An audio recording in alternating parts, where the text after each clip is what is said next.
नमस्कार आपण मानक daily life with Odia channel को स्वागत। चलतु आज जानिबा गीतार उपदेश दिन 56 को। जदि आपण माने आज प्रथम थर पर यह चैनल को आसी थांती ताहले प्लीज आपण माने यह चैनल को सब्सक्राइब कर दियंतु। आज अर्जुन को श्री कृष्ण कहउचंती जो पुरुष मनर कामना को त्याग करिबो, मन भितर गर्व और अहंकार को रखिबो नाही, सेमिति पुरुष निश्चय सफल हबो।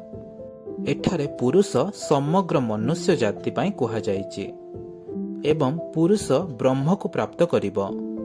एठारे ब्रह्मर अर्थ होउछि सबुठारु बड़ सत्य। एही ब्रह्मर आगको किछि मध्य नाही। श्री कृष्ण एहा मध्य कहउचंती ए सबु केतेबेले संभव जेतेबेले आमे आम बुद्धि को स्थिर रखिबा। बुद्धि को स्थिर रखि आम निज कर्म उपर ध्यान देबा।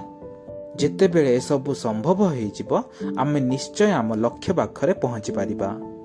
बारंबार बुद्धि को स्थिर रखिबा पई कहिबार कारण होउछि जेतेबेले आमे निज बुद्धि को स्थिर रखिबा आमे निज को अनुध्यान करि पारिबा जे आमे पूर्व अपेक्षा किपरि बदली उत्तम होई जाइछु।